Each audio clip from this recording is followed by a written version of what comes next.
اور آپا پھر برابری بھی تو دیکھنی چاہیے. ہماری جو حیثیت ہے لگ بھگ آپا جمیلہ کی بھی یہی ہے، ورنہ اونچے لوگوں میں بیٹی دے کر خواہ انسان احساس کمتری کا شکار ہو جاتا ہے. سمیرہ بیگم روانی میں بولتی چلی گئیں کہ اچانک انہیں احساس ہوا کہ وہ کچھ غلط کہہ گئی ہیں. انہوں نے بے ساختہ اپنی بہن کی جانب دیکھا جن کا چہرہ اس وقت دکھ و ملال کی تصویر بنا ہوا تھا. معافی چاہتی ہوں آپا، میرا یہ مطلب نہیں تھا. میں نے تو بس ایسے ہی کام سے بات کر دی تھی. میں جانتی ہوں سمیرہ، تمہارا مقصد میری دل آزری کرنا نہیں تھا. یہ تو شاید ہمارا نصیب تھا کہ ہم نے اپنے سے اونچا گھر آنا دیکھ کر آج اپنے ہاتھ پیر کٹوا کر بیٹھے ہیں. افسردگی سے بولتے بولتے آخر میں امیرہ بیگم نے ٹھنڈی سانس ہوا میں خارج کی. آپا تم فکر مت کرو، انشاءاللہ اپنی نینا کا نصیب بھی چاند کی طرح چمکے گا. اللہ تمہارا کہا پورا کرے. امیرہ بیگم بے ساختہ بولی. پھر کچھ یاد آنے پر گوئیں، بس امیرہ تم جلدی سے مہک کے لیے بسم اللہ کرو، یہ رشتہ ہاتھ سے ہرگز مت گنوانا. ہاں آپا، میں آج ہی مہک کے بابا سے مشورہ کر کے آپا جمیلہ کو ہاں کہہ دیتی ہوں. سمیرہ بیگم خوش دلی سے بولی. صبح یونیورسٹی جانے کے لیے جلدی جلدی تیار ہوتے اچانک نینا کی نظر دیوار پر آویزہ کیلنڈر پر پڑی. 24 ستمبر. اوہ، تو آج 24 ستمبر کی تاریخ ہے. وہ زیر لب بڑبڑائی. بالوں پر تیزی سے چلتا برش یکلت رک گیا. 8 سال. آج پورے 8 سال ہو گئے. کیا 8 سال کا عرصہ کم ہوتا ہے؟ وہ آئینے میں ابھرتے اپنے عکس کو دیکھ کر خود سے گوئی. نینا جلدی سے باہر آ جاؤ، ناشتہ ٹھنڈا ہو رہا ہے. امی کی آواز آئی تو وہ اپنے دھیان سے چونکی. جی امی آ رہی ہوں. وہ جلدی سے برش ڈریسنگ پر پٹک کر بیگ سنبھالتی باہر کی جانب لپکی. بہت پریشان کر رکھا ہے تم نے سروج، ہماری ساری امیدیں تم سے وابستہ ہیں، مگر دکھائی ایسا دے رہا ہے کہ تم ان سب پر پانی پھیرنے والے ہو. آج پھر سروج کی شامت آئی ہوئی تھی. وہ حسب معمول سر جھکائے خاموشی سے ناشتہ کرنے میں مصروف تھا. پاپا پلیز، کیوں آپ سروج کو ڈانٹ رہے ہیں؟ اتنی محنت تو کر رہا ہے، دن رات پڑھتا ہے اور اس کے ساتھ ساتھ گھر کے کام بھی کرتا ہے. نینا عاجزی سے پپا کو ٹوک کر بولی. ہاں، ایک میں ہی غلط ہوں، تم لوگوں کا دشمن جو ہوں. واقعی میں نے ایک اچھا باپ ہونے کا فرض بھی ادا نہیں کیا. پاپا انتہائی جذباتی ہو گئے تو سروج اور امی گھبرا کر ان کی جانب لپکے. پاپا آپ بالکل پرسکون ہو جائیں اور یہ ساری منفی باتیں آپ اپنے ذہن سے نکال دیں. آپ نے بہت اچھی طرح سے اپنا فرض ادا کیا ہے. اللہ پر بھروسہ رکھیں پاپا، انشاءاللہ سب ٹھیک ہو جائے گا. 20 سالہ سروج کتنی سنجیدگی اور بردباری سے پاپا کو سمجھا رہا تھا. سروج، میں نے نینا کے ساتھ بہت ناانصافی کر دی. میں اس کا قصوروار ہوں. حالانکہ تمہاری ماں نے مجھے بہت منع کیا تھا، مگر محبت و احترام کی پٹی میری آنکھوں پہ ایسی بندھی کہ مجھے اپنی بچی کی خوشیاں دکھائی نہ دی. پاپا سروج کا ہاتھ پکڑ کر روحان سے ہو کر بولے. پاپا، میرے پیارے پاپا جانی، آپ نے کوئی ناانصافی نہیں کی. پلیز آپ خود کو گنہگار سمجھنا چھوڑ دیں. انشاءاللہ سب کچھ ٹھیک ہو جائے گا. نینا پاپا کے گلے میں بازو حمائل کرتے ہوئے محبت آمیز لہجے میں بولی. آپ مجھ پر بھروسہ رکھیے پاپا، میں ضرور ان کو ڈھونڈ لوں گا اور آپ کے سامنے لے کر آؤں گا. پھر آپ اور باجی جو چاہیے وہی کیجیے گا. سروج، تم اس کو ڈھونڈ لو گے نا؟ مجھ سے وعدہ کرو. پاپا سروج کی بات پر ایک دم خوش ہو کر بولے. جی پاپا، میں پکا وعدہ کرتا ہوں آپ سے، میں ضرور ان کو ڈھونڈ لوں گا. سروج یقین آمیز لہجے میں بولا تو پاپا نے اسے اپنے گلے سے لگا لیا، جبکہ نینا نے چپکے سے پلکوں پر آنے والے موتیوں کو اپنی انگلیوں کی پوروں سے سمیٹ لیا. نینا، اس گلی میں یہ ہمارا 13واں چکر ہے. میری ٹانگیں ٹوٹ گئی ہیں کمینی. کیوں میری جان کی دشمن بنی ہوئی ہو؟ ایک تو سورج سوا نیزے پر ہے، پیاز اور بھوک اور گرمی سے برا حال ہے، مگر تمہارے ثواب میں کمی نہیں آ رہی. بھاڑ میں ڈالو سر احمر کا گھر. میں گلی میں داخل ہونے سے پہلے نینا کو باآواز بلند سناتے ہوئے بولی. اوہ میری اچھی بہن، بس ایک بار اس ایریے کا چکر لگا لیتے. تمہیں معلوم ہے نا سر احمر کی بیگم کا آج سویم ہے، ہمیں ضرور شرکت کرنی چاہیے. مہک کو پہاڑ کی طرح اپنی جگہ جمع دیکھ کر نینا لجاجت سے بولی. فی الحال تو ہمارے کل کا بندوبست تم اچھی طرح سے کر رہی ہو نینا بیوی، میں اب ایک قدم بھی آگے نہیں بڑھانے والی. مہک دھاڑتے ہوئے بولی اور ایک بنگلے کے سامنے بنی سنگ کی بینچ پر نڈھال سی بیٹھ گئی. بالکل بیکارن لگ رہی ہو تم اس طرح بیٹھی ہوئی. چلو اٹھو میرے ساتھ. میں اب ایک قدم بھی نہیں اٹھاؤں گی، تم شوق سے یہاں کے چکر لگاؤ. مہک نے اسے ہری جھنڈی دکھائی تو نینا ناچار خود ایک بار پھر تندہی سے سر احمر کا گھر ڈھونڈنے نکل کھڑی ہوئی. گھروں کے باہر لگی نیم پلیٹوں کو غور سے دیکھتے ہوئے اچانک ہی وہ خوشی سے اچھل پڑی. اس کا مطلوبہ پتہ اس کے سامنے تھا. بڑے خوشی سے اس نے کال بیل بجائی تو چوکیدار کا منہ باہر نکلا. وہ سر گھر پر ہے؟ چوکیدار کو دیکھ کر نینا جلدی سے بولی تو چوکیدار نے اسے بڑی عجیب نگاہوں سے دیکھا. جی ہیں، آئیے اندر. آپ ہی کا انتظار کر رہے تھے۔ چوکیدار نے فوراً راستہ چھوڑا تو وہ اندر داخل ہو گئی۔ گھر کی بیرونی سجاوٹ دیکھ کر نینا اچھی خاصی متاثر ہوئی۔ سر تو واقعی بڑے اعلیٰ ذوق ہیں، سوچتے وہ اندر داخل ہوئی تو ایک عجیب خاموشی نے اس کا استقبال کیا۔ حیرت ہے، آج کھلے اور گھر میں اتنی خاموشی ہے، وہ خود سے بولی۔ صاحب اس کمرے میں، آپ اندر چلی جائیے۔ اچانک پیچھے سے چوکیدار کی آواز آئی تو وہ چل پڑی۔ ہاں ہاں جا رہی ہوں، نینا خفیف سی ہو کر بولی، پھر کمرے کی جانب قدم بڑھا دیے۔ اس نے آہستگی سے دروازہ کھولا۔ کمرہ بھی اپنی مثال آپ تھا، مگر سر احمر کہیں دکھائی نہیں دے رہے تھے۔ وہ دبے پاؤں کمرے میں داخل ہو گئی۔ یہ چکر کیا ہے، آج سوئوں میں اور گھر میں ایک فرد بھی دکھائی نہیں دے رہا۔ کیا مجھے سر احمر کے بیڈ روم میں بنا سوچے سمجھے آنا چاہیے تھا؟ وہ خود سے پوچھ رہی تھی کہ اچانک باتھ روم کا دروازہ کھلا اور کوئی شخص ڈھیلے ڈھالے شلوار کرتے میں بالوں کو تولیے سے رگڑتا ہوا برآمد ہوا۔ اس پل نینا نے خود کو بہت عجیب سا محسوس کیا۔ ابھی وہ کچھ کہنے ہی والی تھی کہ نوان نے جو ہی رخ نینا کی جانب کیا، نینا کی چیخ نکلتے نکلتے رہ گئی۔ تم یہاں کیسے؟ میرے گھر میں، میرے بیڈ روم میں کیسے پہنچ گئی تم؟ وہ اپنے مخصوص انداز میں نینا پر برس پڑا، جبکہ نینا خود کو سنبھال ہی نہیں پا رہی تھی۔ آخر اتنا بڑا جھٹکا اسے لگا تھا۔ وہی یونیورسٹی والا شخص جسے یونیورسٹی کے گینگ نے اس کا سامان چھین کر مارا تھا، اس کے سامنے موجود تھا۔ یہ آپ کا گھر ہے؟ سر احمر کہاں ہیں؟ وہ پاگلوں کی مانت اس سے ہی پوچھ رہی تھی۔ مجھے کیا معلوم کہ سر احمر کون ہے اور کہاں ہیں، وہ چڑھ کر بولا۔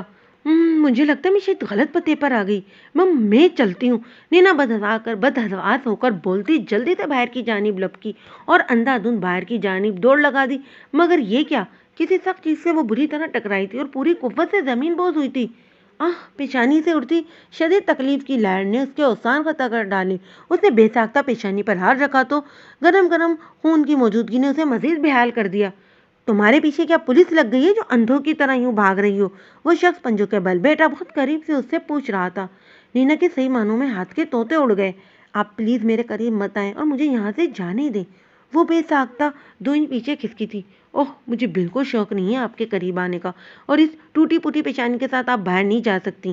میرے ساتھ آئیے، میں اس کی ڈریسنگ کر دوں۔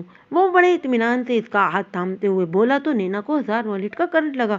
مجھے ہاتھ مت لگائیے، اور مجھے کوئی ڈریسنگ نہیں کروانی آپ سے۔ اچانک نینا کو بولتے بولتے زور کا چکر آیا تو وہ ہاتھوں میں اپنا سر تھام کر رہ گئی۔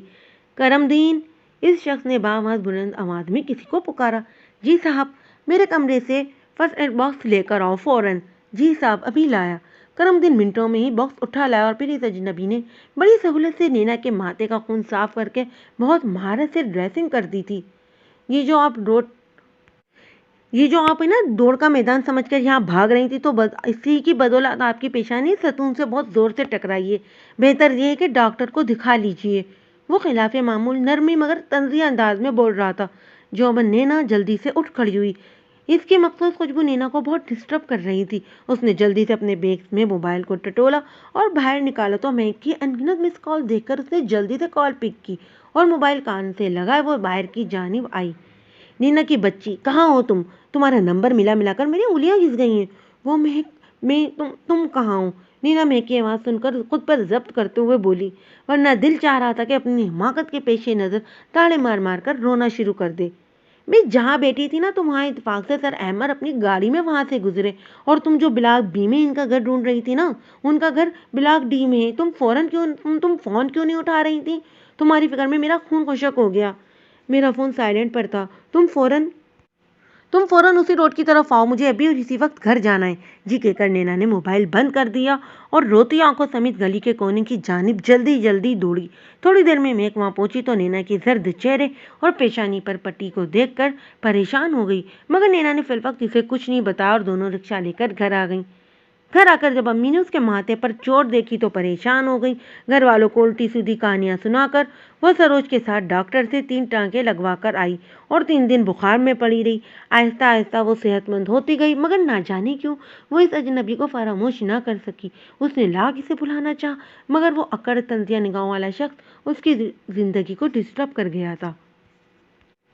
کیا بتاؤں مہک، میں تو اس کا نام بھی نہیں جانتی، مگر نہ جانے کیوں ایسا لگتا ہے کہ وہ میری نس نس میں اتر گیا ہے۔ وہ اجنبی مجھے بہت میرا اپنا سا لگتا ہے، بہت اپنا۔ اپنی عزیز جان سہیلی کے سامنے وہ دل کی حقائق بیان کرتے ہوئے رو دی تھی۔ نینا میری جان، تم ایک بات کیوں بھول رہی ہو؟ مہک گمبھیر سنجیدگی سے بولی تو نینا نے چونک کر اسے دیکھا۔ کیا کیا بول رہی ہوں میں؟ یہی کہ تم شادی شدہ ہو، 8 سال پہلے تم کسی کے نکاح میں آ چکی ہو۔ بہت سارے کانچ ایک ساتھ نینا کے وجود میں ٹوٹتے چلے گئے۔ وہ دم سادے بس یک ٹک مہک کو دیکھتی رہ گئی۔ اتنی بڑی حقیقت کو وہ کیسے فراموش کر گئی تھی؟ اس کا ذہن 8 سال پیچھے چلا گیا جب اس نے میٹرک کا امتحان پاس کیا تھا۔ اس کے تایا جو 15 سال سے کینیڈا میں مقیم تھے، ایک دن اپنے چھوٹے بھائی سے ملنے پاکستان آئے اور نینا کو دیکھتے ہی فیصلہ کر بیٹھے کہ وہ ان کے بیٹے کی دلہن بنے گی۔ نینا کی امی نے اس رشتے پر کافی ہچکچاہٹ کا اظہار کیا کیونکہ وہ اپنی جیٹھانی کی فطرت سے واقف تھیں، مگر شوہر اور جیٹھ کی مرضی اور خوشی کے سامنے خاموش ہو گئیں۔ اور یوں 24 ستمبر کو ٹیلی فون کے ذریعے نینا کے جملہ حقوق اتنی دور بیٹھے شخص کے نام ہو گئے، جسے نہ صرف اس نے بلکہ گھر والوں تک نے نہیں دیکھا تھا، کیونکہ نینا کے پاپا کے پیش نظر صرف بڑے بھائی کی خواہش اور حکم تھا۔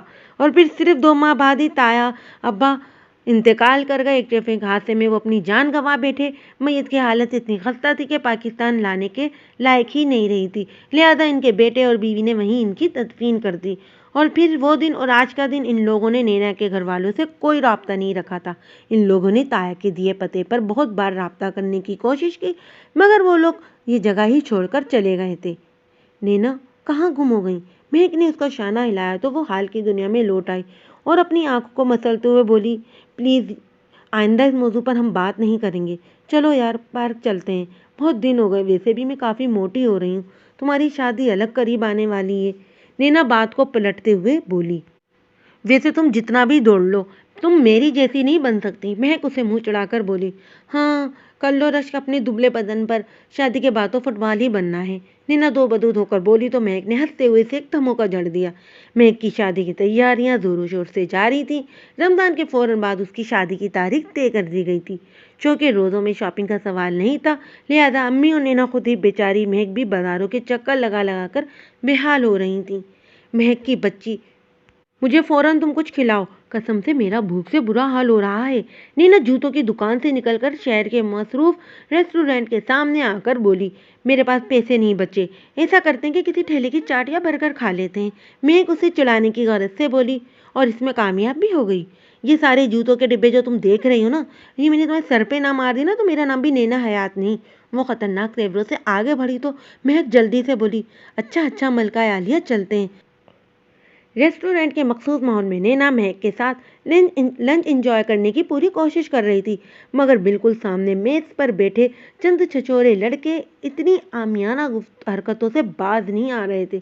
نینا یار ایسا کرتے ہیں کہ ہم کھانا پارسل کروا لیتے ہیں، یہ جو چھچورے لڑکے ہیں نا کچھ زیادہ ہی قابو سے باہر ہو رہے ہیں۔ میں خوفزدہ آواز میں بولی۔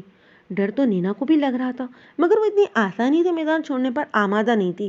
تم ان لوگوں کی طرف دھیان مت دو، بس مجھ سے باتیں کرتی رہو، وہ دبی دبی آواز میں بولی۔ پھر اچانک یاد آنے پر بولی، ارے مہک وہ میرا سرخ کام والا سوٹ دکان سے اٹھایا یا نہیں؟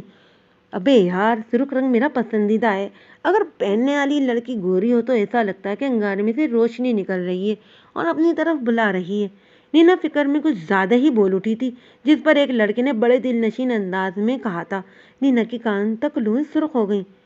بچ کر یار، انگارے کہیں تمہیں جلا ہی نہ ڈالیں۔ دوسرے لڑکے نے پہلے والے کی بات سن کر کہا۔ نینا کے چہرے پر شدید غصے کے آثار نمودار ہونے لگے۔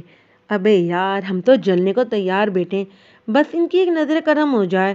اور وہیں کونے کی میز پر بیٹھے حارث علی کے صبر کا پیمانہ لبریز ہو گیا اور وہ دندناتے ہوئے نینا اور مہک کی میز پر جا پہنچا، جبکہ اس کے ساتھ آئی وہ نومل لڑکی حارث بھائی پکارتی رہ گئی۔ ابھی مزید کچھ سننے کی چاہت باقی ہے یا پھر اتنا ہی کافی ہے؟ فارس کی غصے بھری آواز نے ان دونوں کو بے تحاشا چونکا دیا۔ انہوں نے اس کی جانب دیکھا جو اچانک ہی نہ جانے کہاں سے سامنے آ جاتا تھا۔ آپ؟ بے ساختہ نینا کے اٹھی، پھر طرح سے اپنے آپ کو اس نے سنبھالا۔ میرا مطلب ہے کہ آپ ہیں کون؟ وہ جلدی سے اجنبی انداز اپنا کر بولی، بہت شوق ہے آپ کو یوں اکیلے اکیلے ادھر ادھر دندناتے پھرنے کا، فوراً یہاں سے اٹھیے اور گھر جائیے۔ نینا اس شخص کے منہ سے اتنا عجیب مگر اپنائیت بھرا جملہ سن کر شدر رہ گئی۔ مگر سونیا بل ادا کر کے ان محترمہ کو ساتھ لے کر آؤ۔ نینا کے منہ سے مگر نکلا ہی تھا کہ وہ شخص انتہائی استحقاق سے اس کا ہاتھ تھام کر اسے زبردستی اٹھاتے ہوئے اپنے ساتھ پیاری سی لڑکی سے بولا اور کچھ بھی کہے سنے بنا باہر کی جانب چل دیا۔